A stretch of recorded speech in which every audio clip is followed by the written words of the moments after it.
আজি এই ভিডিঅ'টোত জাতীয় বিদ্যালয় ক্লাছ 5ৰ অনুশীলনী 3C কেইটামান কুৱেশ্যনৰ সমাধান কৰিম। ঠিক আছে, একেবাৰে সহজ, মই কিতাপতে কৰি দিছোঁ, তোমালোকে বহীত লিখি ল'বা। প্ৰথম কুৱেশ্যনটো আছে, তলৰ কোনবোৰ সংখ্যা 2ৰে বিভাজ্য নিৰ্ণয় কৰা। সংখ্যা কেইটা দিয়া আছে, ইয়াৰে কোনবোৰ সংখ্যা 2ৰে বিভাজ্য কৰিব পাৰি। বিভাজ্য মানে ভাগ কৰিব পাৰি। ঠিক আছে, তো 2ৰে বিভাজ্য কেতিয়া হ'ব কোনো এটা সংখ্যা, যেতিয়া এককৰ ঘৰৰ অংশটো মানে সোঁফালৰ শেষৰ অংকটো যেতিয়া যুগ্ম হ'ব। ঠিক আছে, তো ইয়াতে চোৱা 315 এককৰ ঘৰৰ অংকটো কি আছে, 5 যুগ্ম হয় নেকি? 5 যুগ্ম নহয়, 5 অযুগ্ম হয়, তেতিয়াহ'লে 2ৰে বিভাজ্য নহয়। ইয়াতে চোৱা সংখ্যা কেইটা থাকিব লাগিব, 2 4 6 8 আৰু 0।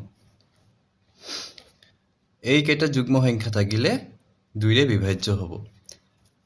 এতিয়া আমি চাই যাম, যেহেতু ইয়াত অযুগ্ম সংখ্যা আছে, এইটো 2ৰে বিভাজ্য নহয়।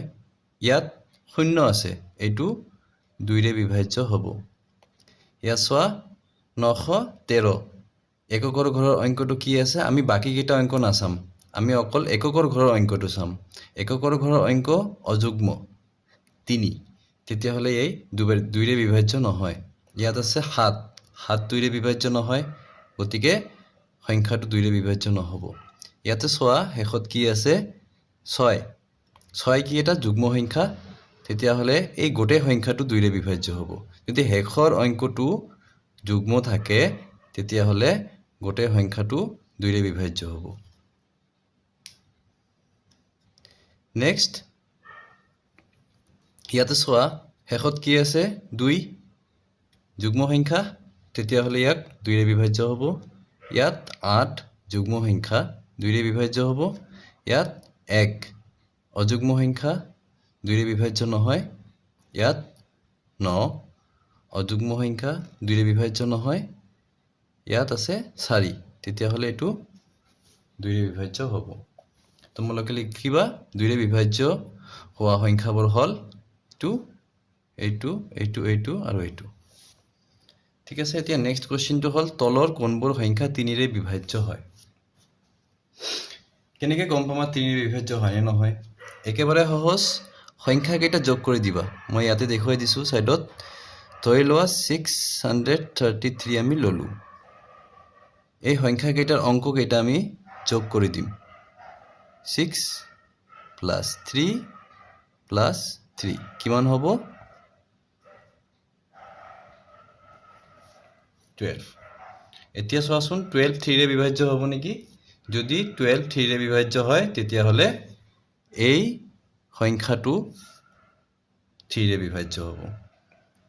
ঠিক আছে, এতিয়া নেক্সট আহিল 892।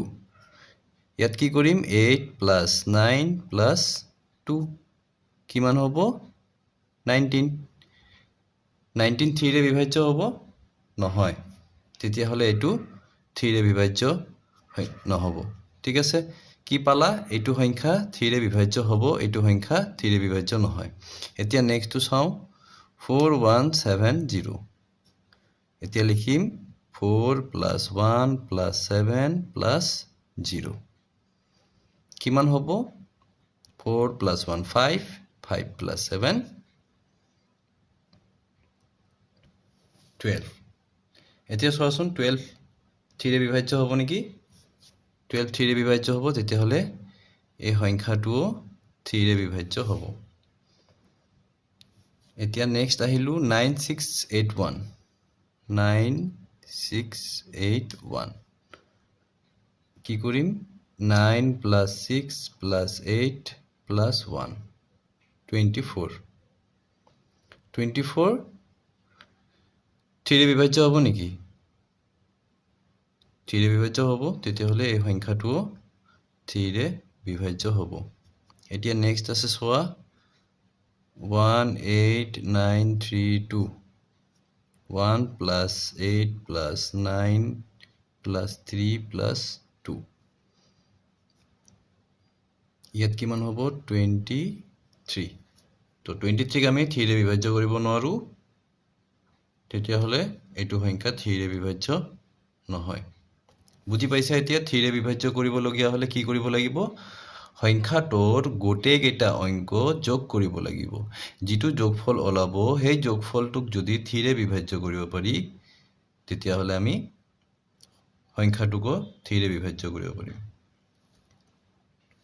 এতিয়া নেক্সট নাম্বাৰ 3 টো তলৰ কোনবোৰ সংখ্যা 4 ৰে বিভাজ্য হ'ব ইয়াতে চোৱা শেষৰ দুটা অংক মানে একক আৰু দশকৰ ঘৰৰ অংকটো এই দুটা অংক একেলগত মানে ইয়াত আছে এককৰ ঘৰত 0 আৰু 4 কিমান হ'ব 40 হলে 40ক 4 ৰে বিভাজ্য হ'ব নেকি 4 ৰে বিভাজ্য হয় তেতিয়াহ'লে গোটেই সংখ্যাটোকে 4 ৰে বিভাজ্য হ'ব ইয়াত চোৱা শেষৰ দুটা অংক কি আছে 8 আৰু 6 লগত কি হ'ব 86 এতিয়া চোৱাচোন 86ক 4 ৰে বিভাজ্য কৰিব পাৰি নেকি 86ক 4 ৰে বিভাজ্য কৰিব নোৱাৰি তেতিয়াহ'লে এই সংখ্যাটোও 4 ৰে বিভাজ্য নহ'ব এতিয়া চোৱা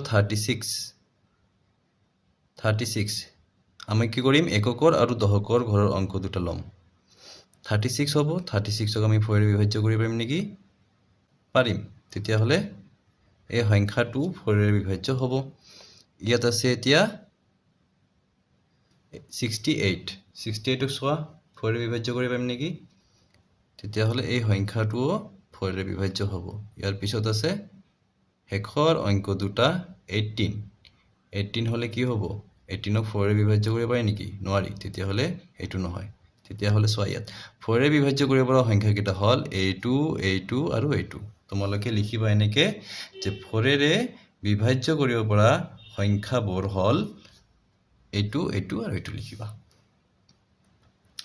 তাৰ পিছত 4 নম্বৰটো এটা সংখ্যা 5 ৰে বিভাজ্য হলে তাৰ এককৰ স্থানত কি অংক থাকিব পাৰে আমি এইখিনি আগত কৰিম ঠিক আছে এটা সংখ্যা 5 ৰে বিভাজ্য হলে তাৰ এককৰ স্থানত কি অংক থাকিব পাৰে ভালদৰে চাবা 5 ৰে বিভাজ্য হ'ব লগিয়া হলে এককৰ ঘৰত 5 নাইবা 0 থাকিব লাগিব 5 নহলে 0 থাকিব লাগিব এই দুটাৰ বাহিৰে যিকোনো অংক থাকিলে 5 ৰে বিভাজ্য নহয় 5 নহলে 0 থাকিব লাগিব তোমালোকে লিখিবা এটা সংখ্যা 5 ৰে বিভাজ্য হ'বলৈ হলে তাৰ এককৰ স্থানত 5 আৰু 0 থাকিব লাগিব তাৰ পিছত দিছে তলৰ সংখ্যাবোৰৰ কোনবোৰ 5 ৰে বিভাজ্য এতিয়া চোৱা ইয়াত কি আছে এককৰ ঘৰৰ অংকত ইয়াত এককৰ ঘৰৰ স্থানত কি আছে 0 ইয়াত কি পাইছিলো 0 থাকিলে 5 ৰে বিভাজ্য হয় এইটো হ'ব 5 ৰে বিভাজ্য